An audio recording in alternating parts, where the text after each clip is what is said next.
So far we've taken the quizzes and answered the quizzes right then and there. I think that's working for us. Hopefully come midterm time, we feel really practiced. So I'll probably want you to know come midterm time what a T-density is, and it'll be familiar to you. I can almost promise you the calculation we're about to do. Okay, just a heads up, no class October 20th, that's a Friday, so you can schedule a 3-day weekend if you don't have any other classes.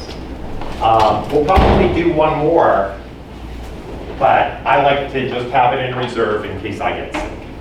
So, cool.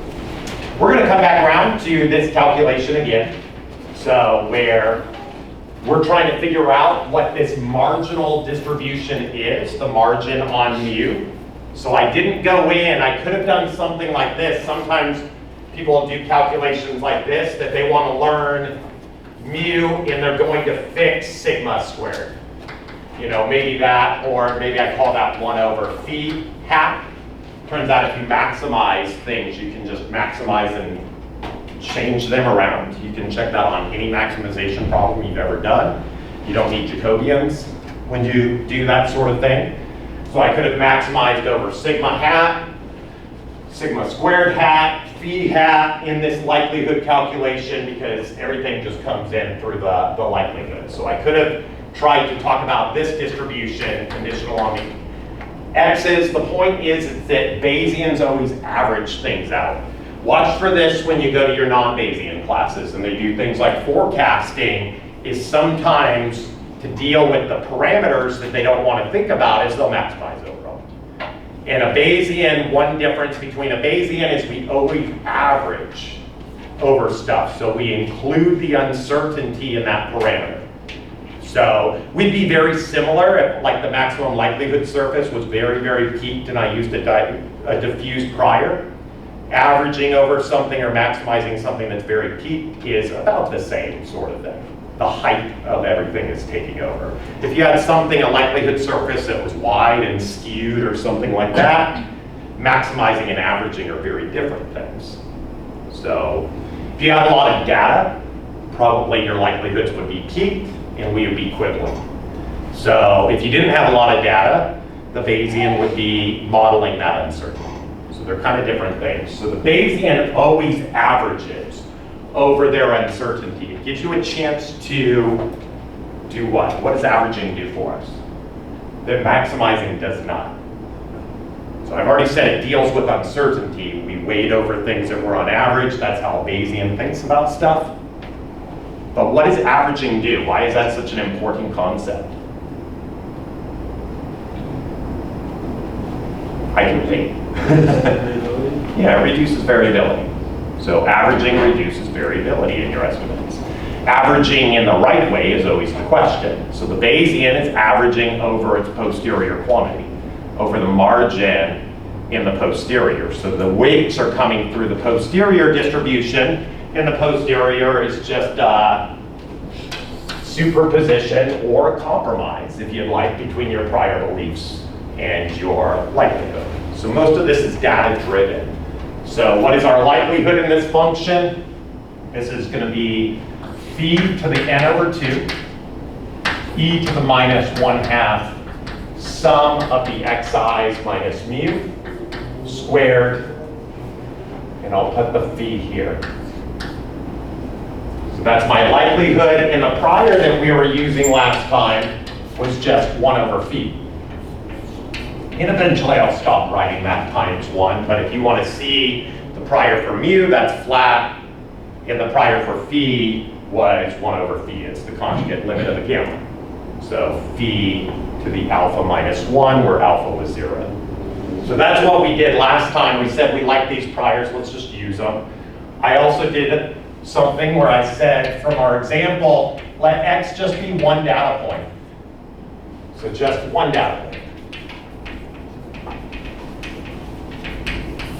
So the Bayesian is going to look at the posterior distribution. This thing right here is proportional to the joint posterior. We talked about that joint posterior. We wrote it down without normalizing it. We could normalize it because we can normalize, we can average over mu and average over phi and get the normalizing constant. Probably got some gamma functions and stuff like that in there. So looks like a normal and mu's margin, looks like a phi and, or a gamma and phi's margin. And we call that the normal gamma distribution. So one data point into this, and we're going to use our improper priors. So that seem to place no mass anywhere significant, because there's always enough mass off in the tail that overwhelms anywhere you think you're stacking mass. Did we ever make the assumption that mu and phi are independent? I didn't say that. I said a priori they're independent. Okay, So a posteriori they're not independent because you can't factorize that. I guess I was talking about prior. Yeah, I made it right here. Right. And I wrote it on the board, and I talked about a priori independence of those two parameters. So if you would like to write it down like this, you could write this any number of ways to think about it. This is going to be pi mu given phi. We talk about that pi phi. So that's the joint distribution as well. I can take that to be my gamma. I could think about mu given phi, but giving me phi doesn't tell me anything about mu. So we've kind of argued this about quite a few times. You're probably thinking, because I think this is how most people in class, they're always trying to get ahead on the game. I want to talk about a dependent prior there, and I'll give you one later on, and I'll ask you if you want to use it. So, but we haven't done that yet. We've kind of argued a priori, we don't have any good reason to build in a connection between these two parameters. So, but if you ever see somebody write it down like this, and then you ask, did we make an assumption about, the answer is yes, period. So they did make that assumption. And I could probably go and defend that when we want to look at properties of our posterior to really analyze if this is good. We already know from last time this gives us a really ridiculous answer at the end of the day. So let's just write it all down again. This integral is phi to the n over 2 minus 1. The minus 1 is coming from the prior. So e to the minus phi, sum of the xi minus mu squared over 2 phi. I should mention again, I'm not tricking you. If I were to do this analysis, I'd be inclined to start with these beliefs. So that's where I would start. I have all kinds of good reasons. They usually don't fail me. If they did, then I would go back and I'd ask, what went wrong here? So I think that's science. So what went wrong in going and investigating it? So people a lot of times say, I don't want to, like, I keep having these problems in my research. That is the research. So let's research this answer in just a second. We only have one data point right here. So n in all of this, I goes from 1 to n is 1. And this sum is just a one component sum, x1 minus mu squared. We'll probably look at what happens with more data in a moment, but it's easy to just run through this calculation. This thing we recognize is the kernel of a gamma.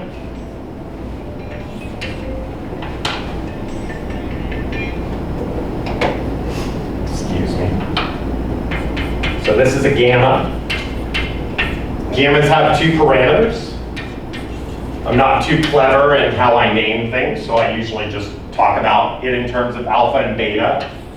But this has been updated. So this is a gamma 0, 0 in some sense right there, and this is a normal whatever infinity in terms of the variance. I can think about it that way. But this is a gamma right here. I recognize that. This is its first parameter, alpha tilde, and this is its second parameter, beta tilde. And so this integral is the inverse normalizing constant of a gamma distribution. So use this all the time. Here's one more integration technique. If you know all about your probability distributions, if you know what the kernels look like, they integrate to the inverse of that normalizing constant. Because in statistics, all our integrals should add up to 1, at least over density functions. When we ask you expectations, then we don't know the answers anymore. But at least we know the answer if we're integrating over a density function. So this thing right here is going to be gamma alpha tilde over beta tilde. So let's just take a step back. Oh, and this is raised to the alpha tilde. Let's just compute these numbers real quick. Just plug in the stuff that are placeholders. This is gamma to the 1 over 2. So this is 1/2 right there. Then I have this thing. x1 minus mu squared over 2 raised to the 1/2 power. That's always, this thing goes right there. So I've been writing down everything up to proportionality throughout the calculation. So all these equal signs don't mean much to me. And so I've got some other things that I can factor out of this equation. I can factor that 1/2 raised to this power right here. I don't even need to keep track of it. I'll just get rid of it. And this is just a number. Does anybody know what number this is? Yeah, it's pretty cool, isn't it? So where did that come from? So you could probably figure it out by knowing what the normalizing constant is on everything. So it has to do with pi. But we'll just toss that knowledge. Doesn't help us here. If you like that kind of stuff, be a number theorist. So all kinds of weird things happen. x1 minus mu squared to the 1/2 power. So this is the worst way to write this. Keep in mind, when we square it, we make it positive, and then we bring it back to the original scale of everything. So this is really just equal to 1 over, and I'm going to flip this around, mu given x1, just because I always like to think about what the random variable is on my equation over to the left-hand side. So I just flip that around, it's positive, it doesn't matter that I did that, that's just a convention I like looking at. So we can see that this thing is centered at x1. So it centers at x1, and it looks like this. So mu can be any positive number, and so it looks like this sort of thing. And we talked about the harmonic sequence, if you learned about that, where you infinitely sum things, like sum, k, 1 over k, from k is equal to 1 off to infinity. That thing does not converge. That's a divergent series. And this is how they taught you that when integrating over something, this also diverges as well. So if the sum diverges, the integral diverges. And we could even look at what the integral of 1 over something is. It's the logarithm. And so when I evaluate the logarithm off to infinity or negative infinity, bad things happen. So that's not a number. So that's not even that just means there's no probability mass. There's too much mass under the tails of this distribution. Even though I'm drawing them like they're coming down, they're actually pretty fat under here. Does anybody know what this needs to be? 1 over k raised to some power. So k goes from 1 off to infinity. Does anybody know what that power needs to be for this thing to converge? Strictly greater than 1? Yeah, strictly greater than 1. So 1 plus epsilon, the smallest number you can think of, will do it. But at the boundary 1, it won't converge. So anyway, not a probability distribution. It's got some nice shape. I kind of like some of it. I'm not good at thinking about tail behavior, but I tend to think that's probably the most important part of an analysis. Is we probably know all about this stuff already. So I think good statisticians and good modelers are really concerned by tail probabilities. There's probably a couple solutions I could come up with real quickly here. So I could have probably said, hey, I'm going to do this. I'm going to make this thing an indicator function where mu goes off from minus tau to tau. So I might say, let's draw these thresholds in here. Or I'm going to say that's tau and minus tau, and I'm going to just zero that stuff out over here. Bam. Good solution, bad solution. Sure helped me out.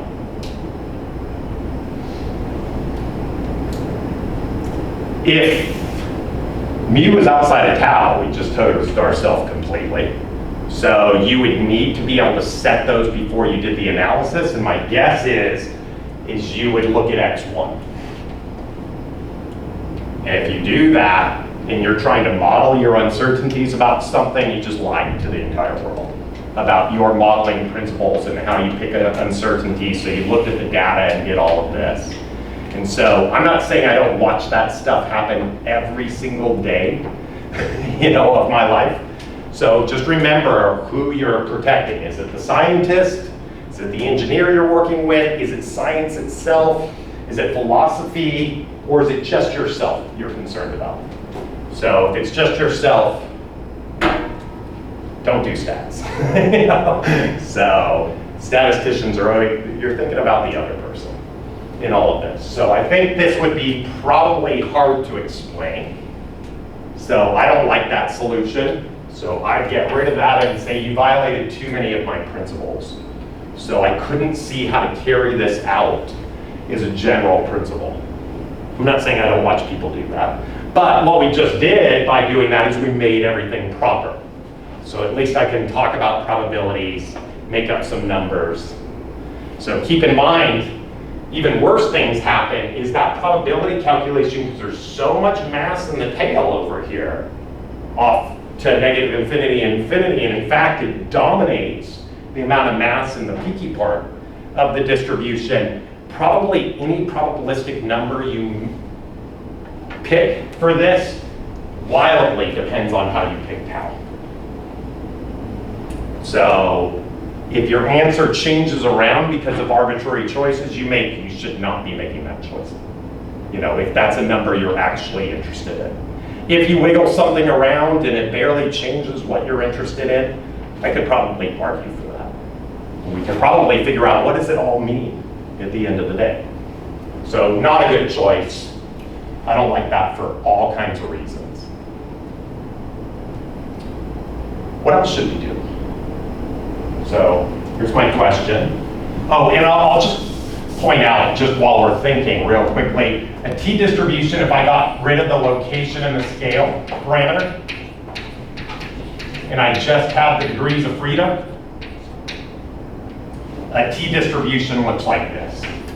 I'll use z again, my degree of freedom parameter.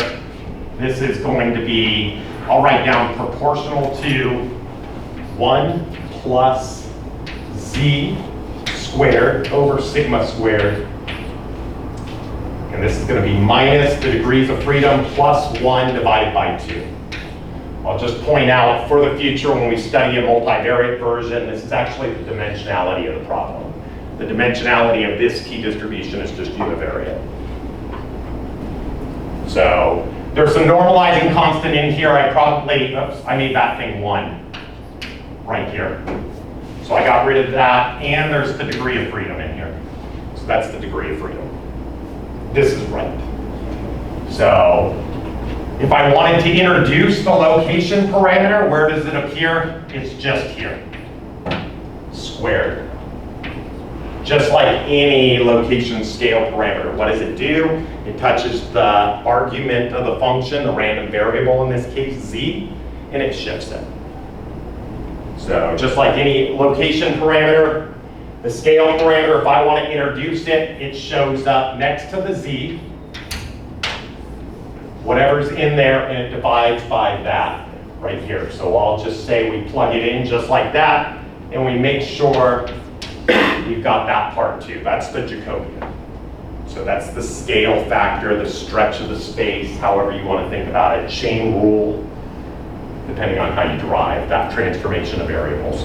There's some normalizing constant in here. Won't help you in this class. It's gamma functions, nu plus 1 over 2 divided by gamma function, nu over 2, square root of pi times nu.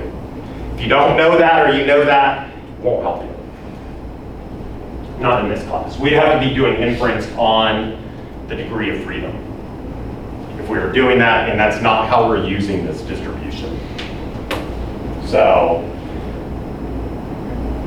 that thing right here, we probably want to write that a little differently, square out that sigma squared and not have fractions over fractions.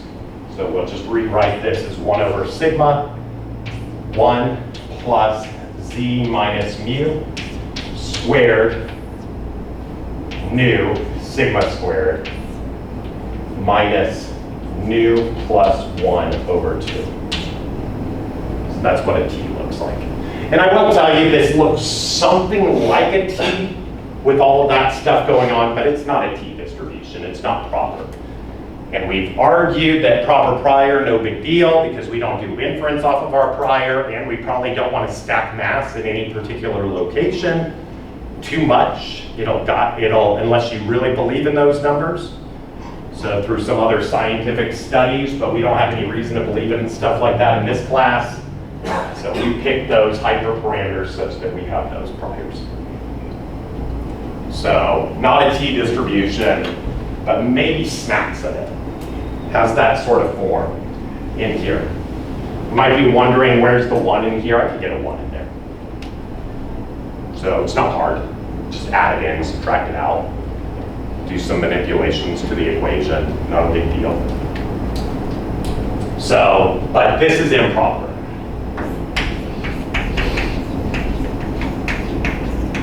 So again, what should we do? I've given you one solution and then I argued against it. Is not do inference when we only have one data point? Not do inference when we have only one data point. Maybe. So you will never say anything about your uncertainties under one data point. So I do kind of agree that, yeah, my best guess is, where do I think mu is? Probably around x1. Because I thought everything came from a normal distribution in the first place. The x's and the mu are on the same scales. So probably understanding all of that, that in a normal distributions, the x's stack up around the mu's. And they're just being thrown around depending on whatever sigma squared or whatever phi was. So probably not use one data point if I want to understand uncertainties. I actually think this is a great answer. It is telling you you shouldn't be able to learn this. You can't learn both of these things. You could learn the variance if I told you what mu was and I gave you one data point. I've told you things about uncertainties. I've told you where the distribution is locked down, and I've shown you one data point that shows me some form of variability. And I would argue that probably not 1 point, because you don't really know mu in an analysis, but if you did, you kind of know something like 2 points. I probably wouldn't do inference without more than 3 points. So if you told me mu could be anything, and I saw one data point show up here, and this is long. Keep going. This goes for a long time. So whatever this sense of scale is that I'm trying to represent, it's big. I see one data point. Okay, I think the answer is around here somewhere. Maybe show me one more. If it happened to be, bam, right there, I go, whoa, that's crazy. So that means this process, compared to whatever I was thinking about, is, the variance is relatively tight. If you showed me one more data point and it was right there, I'd be freaking out. If I were a scientist, I'd be like, I've discovered something. Something happened right here. Then I go beg for money. Give me 20 more. They're all right there. Holy smokes. So if all of a sudden I saw one data point there, another one here, and then all of a sudden, bam, I'd be like, uh-oh. So I probably wouldn't ignore that data point. That's telling me something extremely important about the process. So anyway, you get the idea. Can't do inference on one data point in this problem.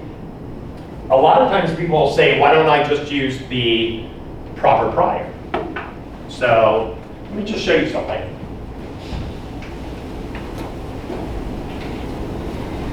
Here's a theorem, almost.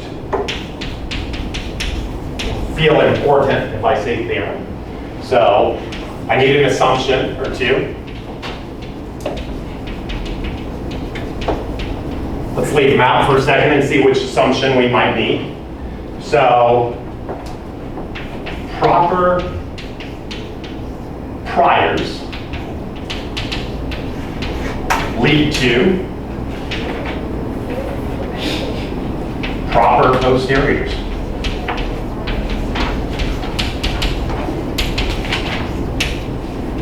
I could adorn this like a theoretical statement. If the prior is proper, then the posterior is necessarily proper. Is this true? I've made one assumption.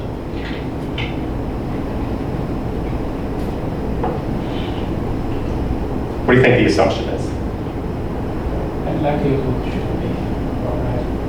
Very nice. Likelihood needs to be bounded. Maximum likelihood estimator needs to be bounded. So if the maximum likelihood estimator is flying off to infinity, maybe this isn't enough. So the MLE exists. Existence means it's a number, not a concept, not an infinity thing, not something that does not exist. So infinities don't exist, they never have, they never will, they're not a real thing. It is a concept that means that your math is broken. You go in your advisor and say, I don't know the answer, my code came out and it told me it's inf. That's not good, right? That means something's broken. So MLE exists, so the maximum over theta of the likelihood function is less than infinity. So let's do a proof. This is pretty easy. So the normalizing constant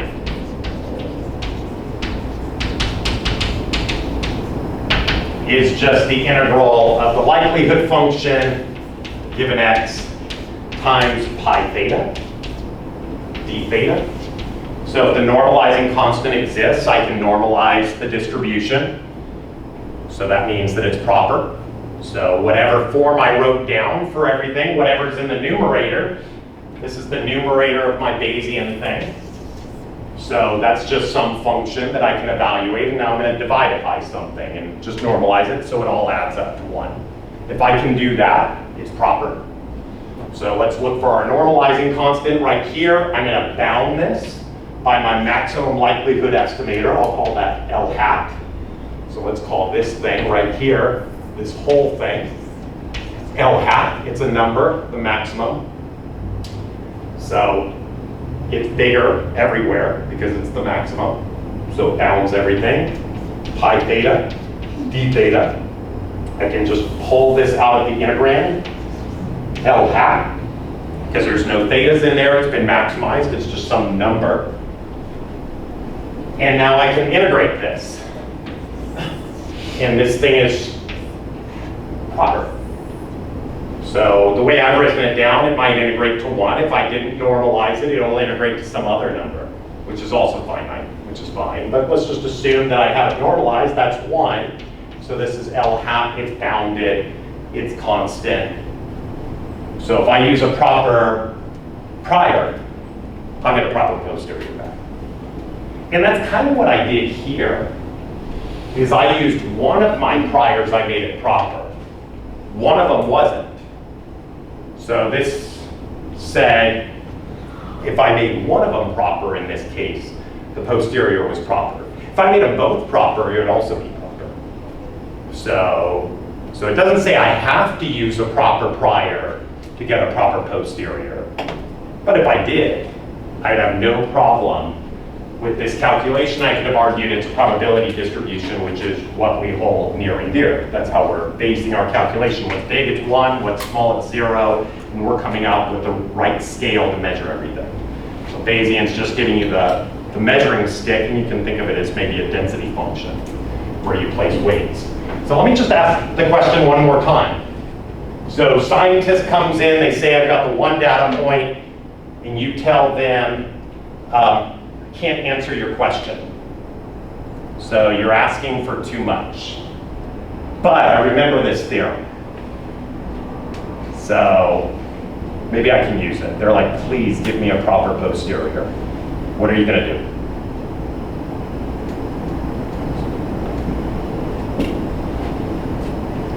Stand there, sit there. Millions of dollars is on the line. It took them years to get X1. It's like this capsule that they went up to this asteroid. Can't get on with it. This is a $1 billion data point. Make your prior proper. What's that? Make your prior proper. Yeah, make your prior proper. So I'm going to make it proper, right? Proper priors, I'm good to go. How do you feel about this answer?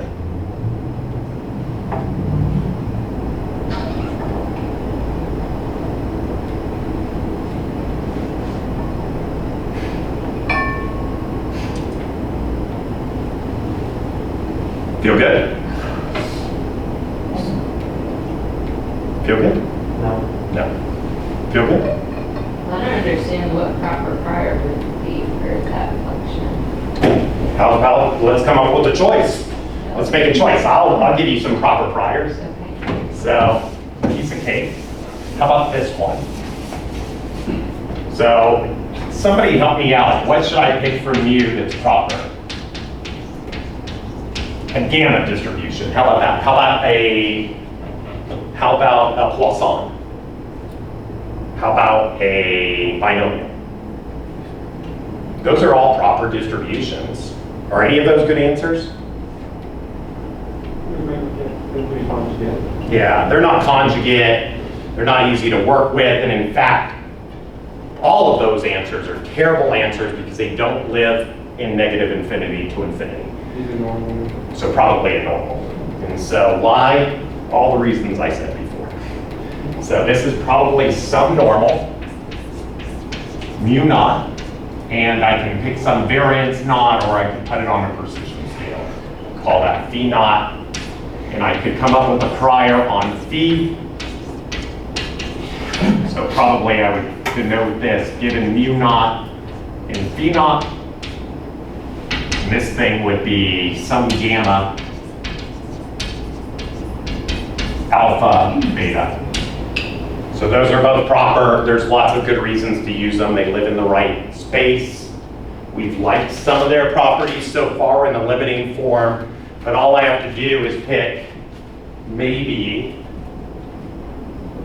phi naught to be something not infinity or not zero.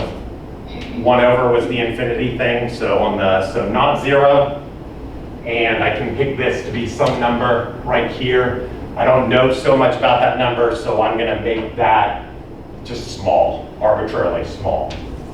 So I'll pick some number epsilon, and I'll do this. Oh, you want me to be even less informative? Cool. How about that for an answer?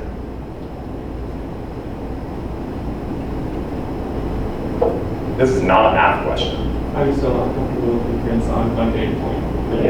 Yeah, why? You're doing the exact same thing you did here with this thing, and you're just hiding it. So it's what I would argue people are doing. They're making it look more obscure, saying stuff that sounds smarter, more buzzwords, and they're doing the exact same thing we did over here in order to hide it, what they've done. So your probabilities are going to wildly depend on what you pick right here. So those are going to matter too, big time. So just picking them to be small, I bet if you budge those numbers around a little bit, because this likelihood surface is pretty diffused, you're going to be skirting that answer all over the place. So this is the exact same thing. I think we have the answer right, but I wanted to have the discussion anyway. Things that are arbitrary, don't do them. Just because you get a math answer and you pass the test is not a good reason to go do something. And I see people do that and make this confusion all the time. I did it in class, I got an A, and now I did it in my research and I'm going to jail. Okay, you're not going to go to jail. Bad things will happen.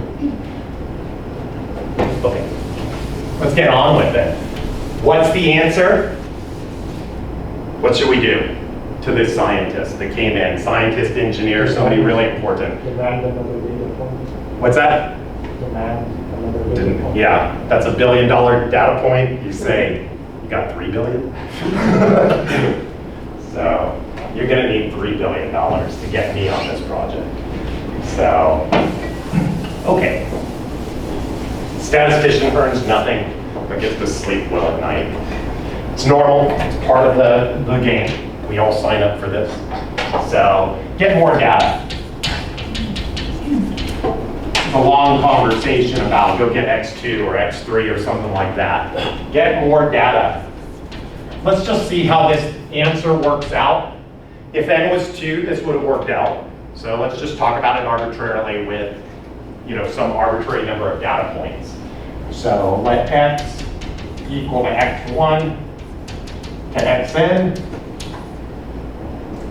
and then let's do the calculation again. So scientist finally reluctantly comes back and thank you so much for saving my career and demanding that I go get another data point to answer the question I want to answer. That's one of our jobs. So you can't answer that question. A lot of times people will say, which question could I answer? In the meantime, do that game with them. Go get more data to answer your original question. You had it for a reason. So we'll come back to that question and we'll answer some other question in the meantime. So get more data. So let's do the analysis again. Pi mu given x is proportional to phi to the n over 2 minus 1, e to the minus phi, sum of the xi's minus mu, squared over 2. d phi 0 to infinity. So this is our new alpha tilde. This is our new beta tilde. This integral integrates to the same thing that we had before. We're just updating these parameters, or these arguments in these functions.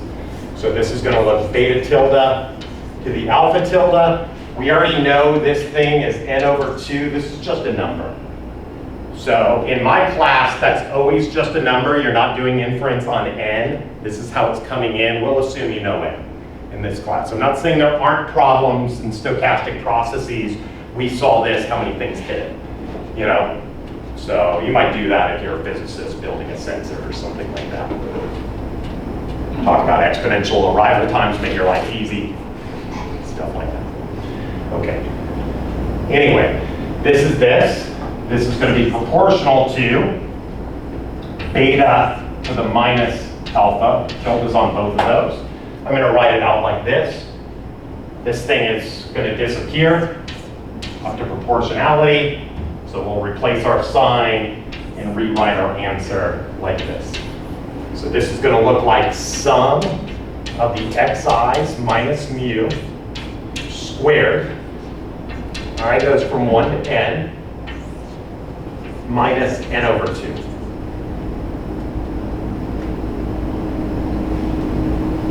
You're seeing some degrees of freedoms popping up right here. Let's just deal with this part first.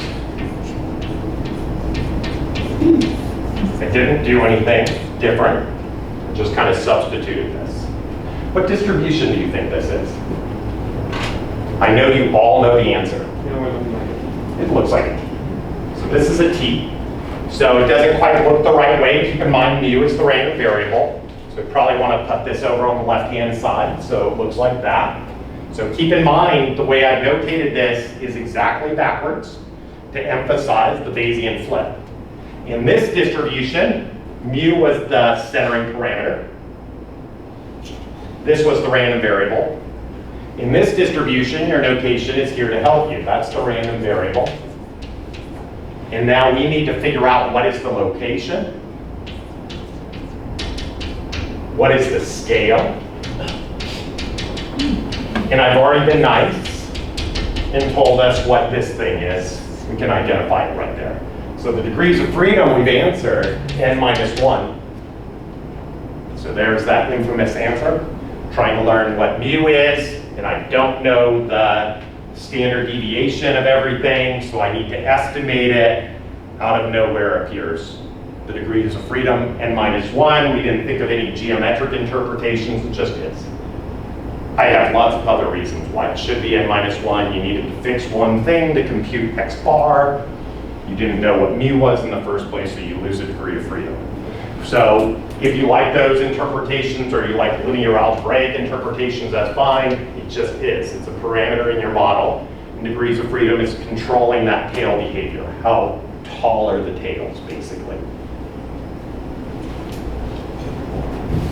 So not proper priors, we use the improper priors, and I'll tell you this is a proper distribution so long as n is bigger than 1 in all of this. Same harmonic reasoning in here. N has to be bigger than 1 for this thing to work out and be a number that's raised to something larger than 1. With data, you have to go all the way. You can't say I want an epsilon data point. So, quick question. What does this distribution look like? What does this thing look like? Forget about that. Let's just talk about this part. So what does the interior look like?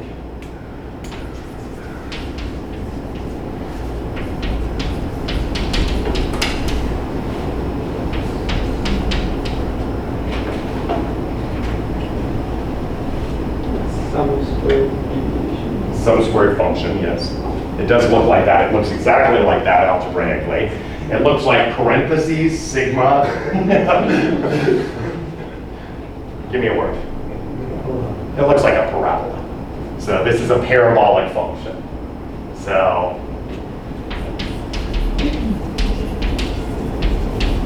squared functions are parabolas.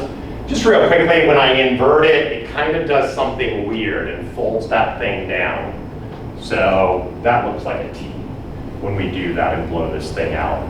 So just like in a normal distribution, the thing in the exponent looks like a parabola. Then we throw a minus sign inside of it, flip it upside down, and then bend the tails around by exponentiating it. So this is bending around the tails, and we're flipping it upside down through this inverse function, which is a little bit different. So it looks like a parabola. Question, where is it centered?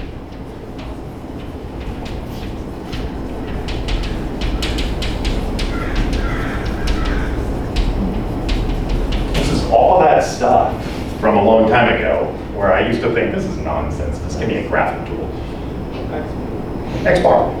How do you know? We'll break up the add and subtract X bar. Can everybody see this is centered at X bar? There's something I can always recognize. I can always know when it's centered at X bar. And it looks like a parabola, and I'm squaring the heck out of it. And it's deviations from whatever function I'm talking about. Every time that happens, it's centered at X bar. There's no number of times like I need to see that other than 1 before I know it forever. But of course, I went through college. I needed to see it like 17,000 times before I was like, of course I know where this is centered. It's centered at X bar, they always are. Here's a problem for you. So let's just look at this thing, xi's minus f right here squared. Just make a simpler function, you know? And just ask, where's this thing centered? So where's the maximum of this thing? Just drop an f in there. It's a different f for all my other f's, but it's just some function of the data. How would I find out where it's centered? So let's just go back to freshman year of college or high school, whenever you learned this. Could have been later. How do I figure out where that thing is centered? Where's the optimum? Differentiate. And then make it And set it equal to 0 and solve for it. You guys can try this. So d df, this is a smooth function. This is not hard to do. You can plug your derivatives right inside of there, employ the chain rule, do the solve. I'll just do this, 0, and then solve for f is equal to f hat. Change the name of it. That's not what f is per se, it's the optimum. So I've established a procedure when I've set it equal to 0, and what you'll get, and this is f hat, is equal to sum of the xi's divided by n. This is definitely a contender for a quiz question. So try that out. So you'll find out it's relatively easy to work through. It's centered at X bar. So if you ever want to know the answer to this, reflect on this one calculus problem after you've done it, and you'll know this thing is centered at the mean. So it has special things to do with the squaring function. So squared functions, deviations to that, center around the mean. So that's one reason we might like means. So, X bar. Now that I know that, I can use that. I think this is the question that I've probably heard the most, seen the most in classes. is how did you know where to center this distribution? And I think the answer I usually heard was experience. But now we've all got the same experience once we've done that problem. So let's just do it.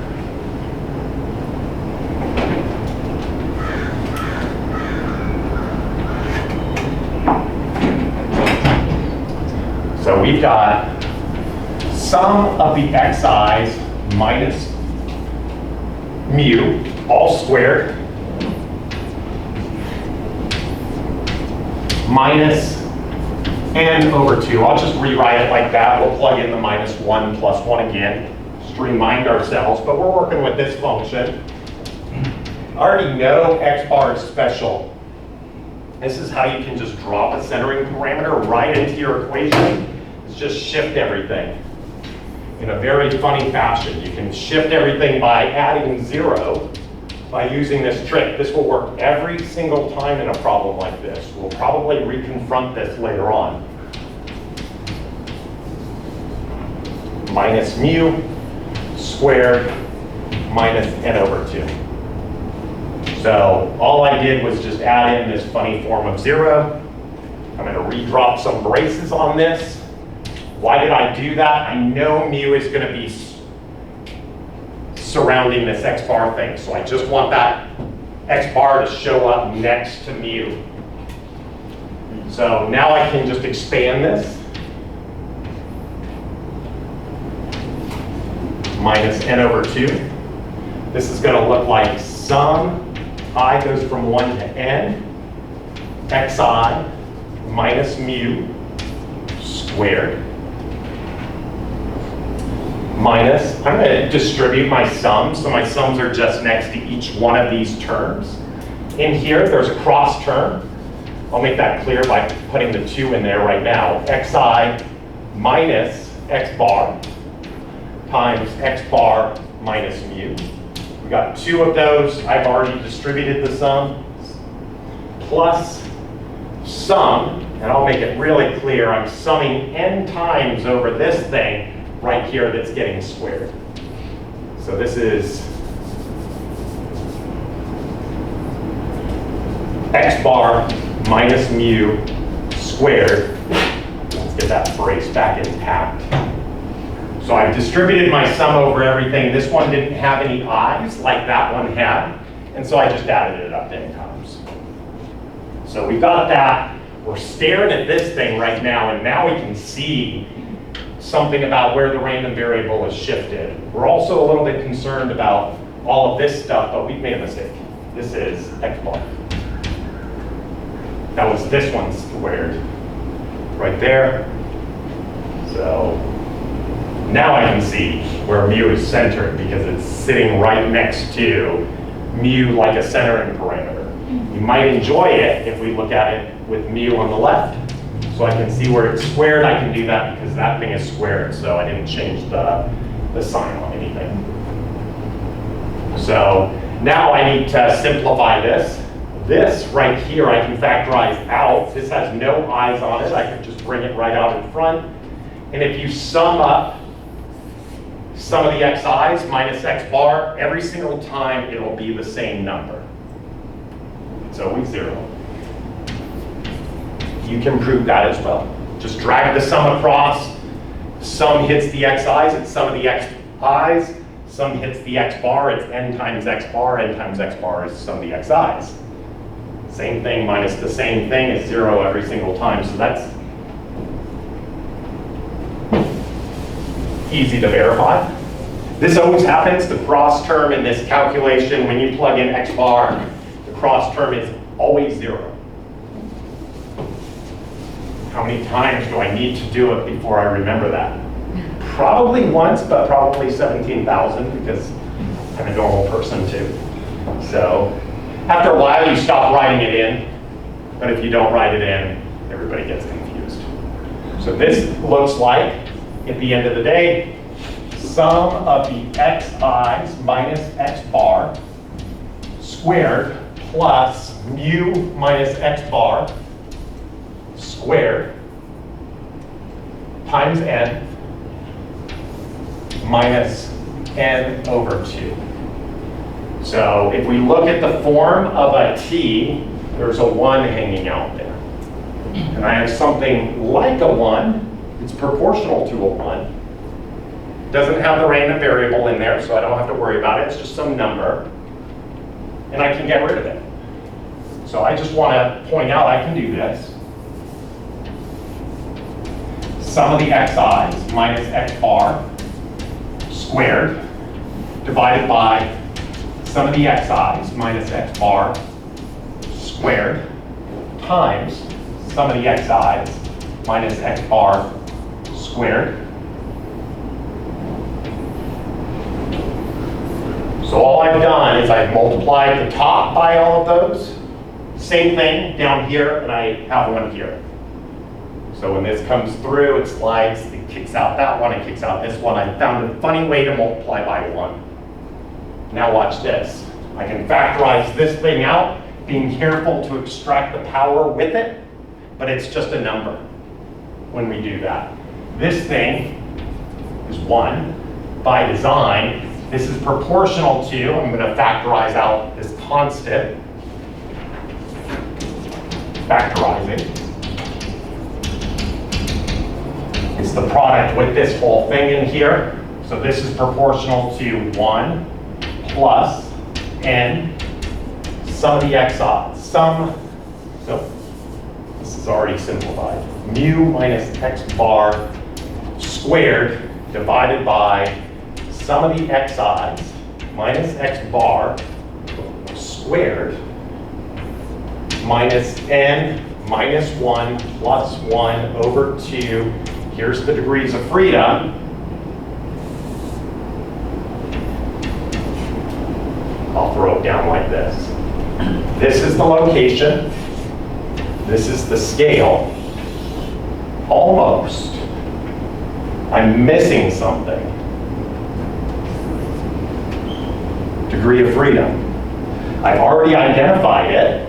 It's here. So I need this thing to appear. So I'm going to go n minus 1 divided by n minus 1. So now this is the scale.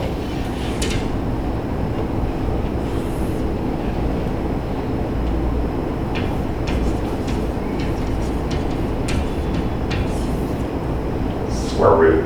I don't care if you square it or you don't square it and call that the scale. Typically it's sigma, not the sigma squared thing. So that's the scale squared. Some of you will recognize this right away. What name do we usually attribute to this? Sample standard deviation. Sample standard deviation, and we usually all use all across the universe the same designation for that. S. Yeah, this is S squared. Let's come back next time and talk a little bit about S squared, where we see that before, and show you I just did a long-winded way to derive a t-test, essentially, the format for a t-test using a Bayesian analysis. And we should all feel good because this is very similar to what our friends that are not Bayesians do.